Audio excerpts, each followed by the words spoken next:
हुज़ूर सल्लल्लाहु अलैहि वआलिहि वसल्लम की मोहब्बत, आका के साथ इश्क, इसको ज़िक्र किया गया और हुज़ूर सल्लल्लाहु अलैहि वसल्लम से मोहब्बत के तकाज़े और आका सल्लल्लाहु अलैहि वसल्लम के आने को मकसद को ज़िक्र किया गया।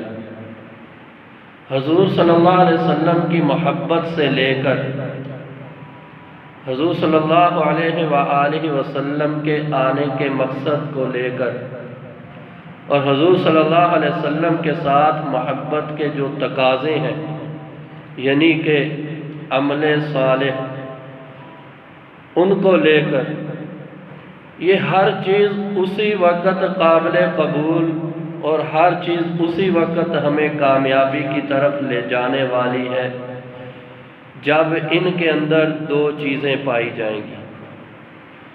अगर हमारी मोहब्बत आका के साथ इन दो चीज़ों से खाली हुई तो वो मोहब्बत नहीं है। अगर हमारे अमल इन दो चीज़ों से खाली हैं तो वो अमल नहीं है।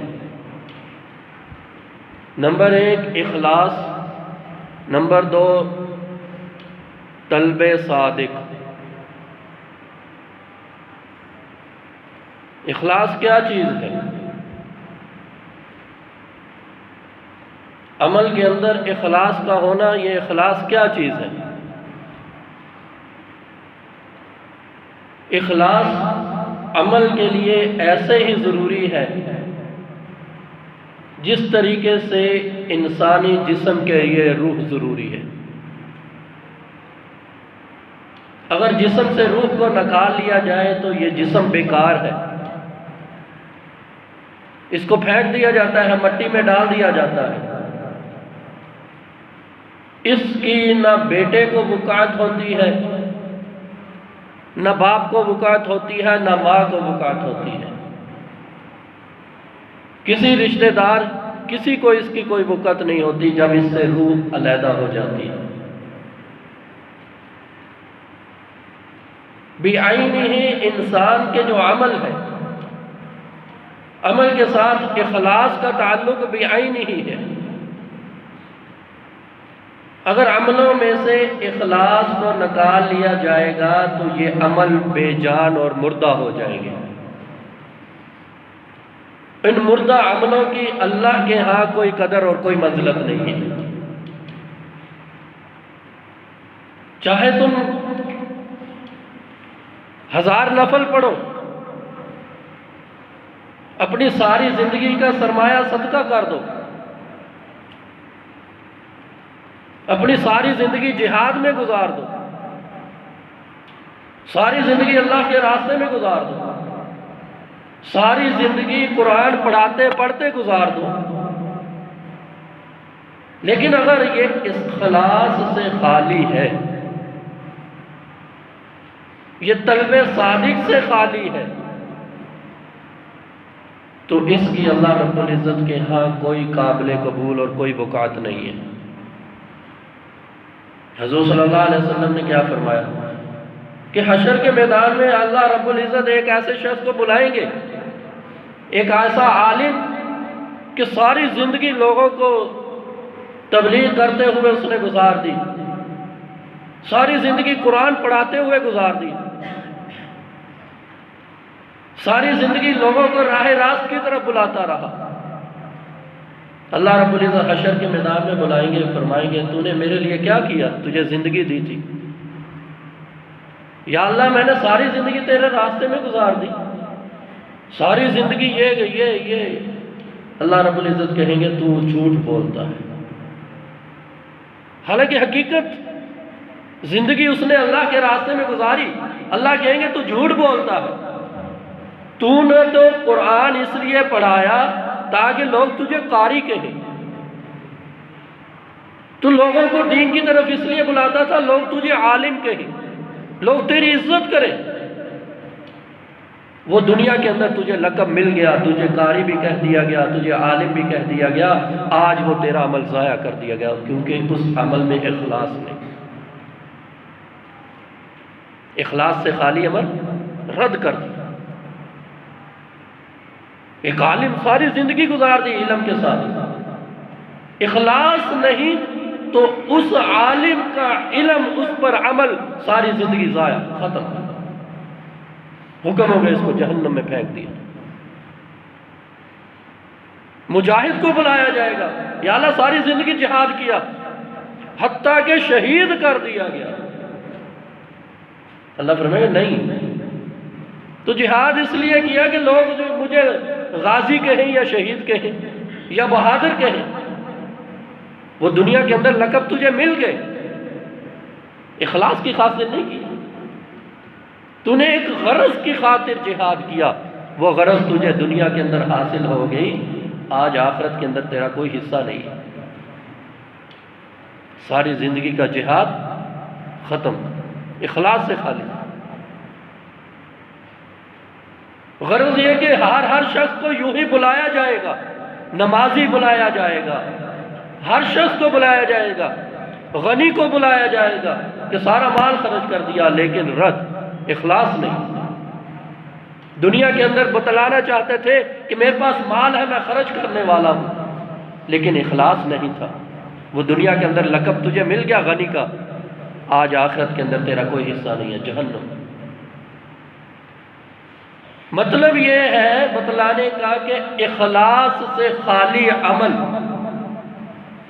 एक मुर्दा जिस्म की तरह है। जो भी अमल किसी गरज की खातिर कर दिया जाए, वो मुर्दा जिस्म की तरह है, उसका आखिरत के अंदर कोई हिस्सा नहीं है। इखलास के अंदर अमल के अंदर इखलास का होना इतना जरूरी है।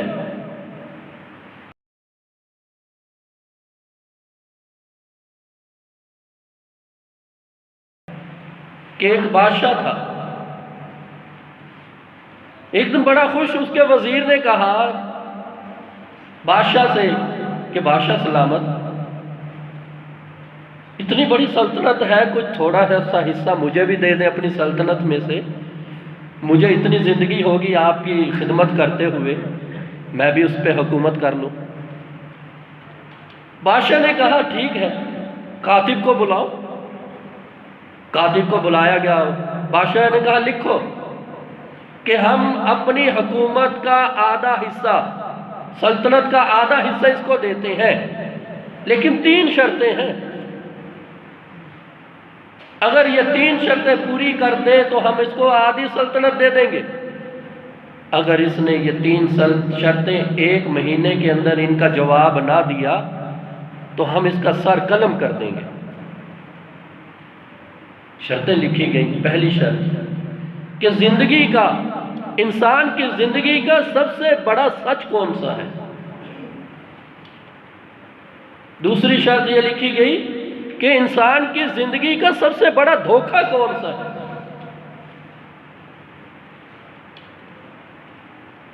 तीसरी शर्त बादशाह ने कहा लिखो कि इंसान की जिंदगी की सबसे बड़ी मजबूरी कौन सी है। वो वजीर साहब चले गए, भी आधी सल्तनत मुझे मिल जाएगी, ये कौन सा मुश्किल सवाल है। लोगों से पूछा, दोस्तों से पूछा, सबसे पूछा, रिश्तेदारों से पूछा, कोई कुछ कहे कोई कुछ कहे, मुतमईन नहीं हो। शहर से निकल गया, दूसरे शहर में, तीसरे शहर में, चौथे शहर में, हत्ता के महीना खत्म होने में 3 दिन रह गए। हालत बेहाल हो गई।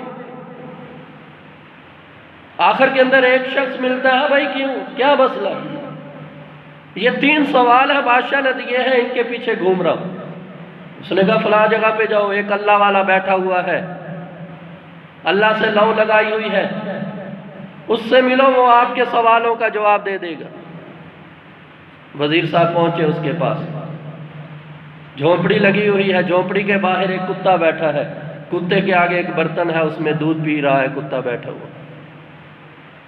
वजीर साहब वो झोंपड़ी में दाखिल हुए तो उस बुजुर्ग ने देखकर फरमाया कि लगता है वजीर हो, बड़ी दूर से आए हो लगता है, और ये महसूस होता है कि तुम 3 सवालों के जवाब के लिए घूम रहे हो। वजीर ने कहा मैंने तो तुम्हें बतलाया नहीं कि मैं वजीर हूं या 3 सवालों के लिए आया हूं, तुम्हें किसने बतला दिया? वो अल्लाह वाले कहने लगे कि मैं भी किसी वक्त वजीर था, और ये जो बैग तुमने पहना हुआ है ये भी मैं किसी वक्त पहनता था। इस बैग से मैंने पहचाना कि तू वजीर ही है, और तेरी हालत ये बतला रही है ठोकरें खा खा कर कि तू इन 3 सवालों के लिए आया है, जिन 3 सवालों को मुतालबा मुझे बादशाह ने किया था। जब मुझे वो 3 सवालों का जवाब मिल गया तो मैंने ये सोचा कि बादशाह की गुलामी से बेहतर है उस रब की गुलामी कर। तो मैं यहीं रुक गया और अल्लाह से लो लगा ली। बहरहाल बातें खत्म। वजीर ने अपना सवाल रखा तो अल्लाह वाले ने कहा 2 सवाल तो मुफ्त में आपको दे दिए जाएंगे उनका जवाब, लेकिन तीसरे सवाल का जवाब मुफ्त नहीं मिलेगा, उसकी कीमत लगेगी। वजीर ने कहा बड़ी अशरफियाँ लाया हूँ, ये बैग भरा हुआ है पैसों से, अशरफियों से, सोना चांदी से, ये सारी तुझे दे दूंगा। अल्लाह वाले ने कहा नहीं, मेरी मर्जी की कीमत होगी। पहला सवाल क्या था? क्या था बाबा जी? दुनिया, इंसानी जिंदगी का सबसे बड़ा सच, ये सवाल था। तो अल्लाह के बंदे ने कहा कि इंसानी की जिंदगी का सबसे बड़ा सच क्या है? मौत। मौत है। हर इंसान को पता है मरना है। ये नहीं पता कि मेरा जनाजा होगा, मुझे कफन मिलेगा या नहीं मिलेगा, मुझे कब्र हासिल होगी या नहीं होगी, लेकिन ये हर इंसान को पता है, काफिर हो या मुसलम, कि मरना है। ये कायनात के अंदर इंसानी दुनिया का सबसे बड़ा सच है, इसको कोई नहीं झुटला सकता। इतने बड़े सच को भी मुसलमान झुटलाता है, इसको भी झुटलाया हुआ है।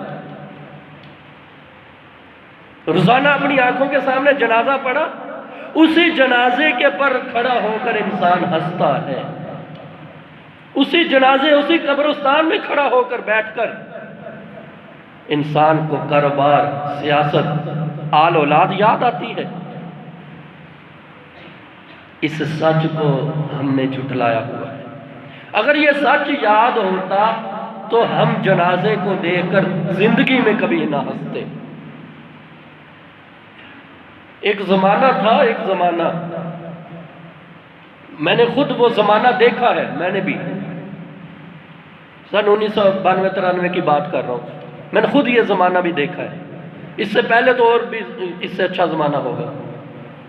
उस जमाने के अंदर अगर हमारे गांव के अंदर कोई शख्स मर जाता ना, ये चीजें नहीं थी, टेलीविजन ये वो कोई चीज भी नहीं थी, अगर कोई भी किसी का रिश्तेदार है था या नहीं था, अगर वो मर जाता तो उसके जनाजे में जितने लोग होते थे वो रोने वाले होते थे, बात करने वाला कोई लोग नहीं देखा था, कोई हंसने वाला आदमी नहीं होता था। ये जमाना था एक, क्योंकि उनको सबको अपनी मौत याद आती थी, अपने अमल याद आते थे, अपने अमाल याद आते थे। आज हमने इस सच को झुठलाया हुआ है, मौत को झुठला दिया। बहरहाल वक्त नहीं है इस तफसील का। आगे दूसरा क्या था सवाल? दुनिया का सबसे बड़ा धोखा इंसान की जिंदगी। फरमाया अल्लाह वाले ने, इंसान की जिंदगी का सबसे बड़ा धोखा ये खुद इंसान की जिंदगी है। हर इंसान को पता है ये जिंदगी खत्म होने वाली है, लेकिन फिर भी इसी के पीछे पड़ा हुआ है, इसी के पीछे पड़ा हुआ है कि जिंदगी के लिए कुछ बना लूं, कल के लिए कुछ बना लूं, कल तक जिंदा रहे। एक शख्स है, एयरपोर्ट पे गया, उसके पास बोर्डिंग कार्ड है, पासपोर्ट है। एयरपोर्ट पे कई लोग हैं, यहाँ ट्रैवल किया होगा अक्सर लोगों ने। एयरपोर्ट पे जाए और एयरपोर्ट के ऊपर वो अपना सारा सामान बखेर के बैठ जाए, सारा सामान बखेर कर बैठ जाए, और उधर से ऐलान हो कि भाई फ्लैट तैयार है, तो क्या करेंगे? सब भागते हैं उसकी तरफ, भी फ्लैट का टाइम हो गया। अब जो शख्स सामान बखेर के बैठा है, सारे उसको क्या कहेंगे? सबसे बड़ा बेवकूफ़ है ये, इसको नहीं पता था फ्लाइट का टाइम है, हमने तो जाना है।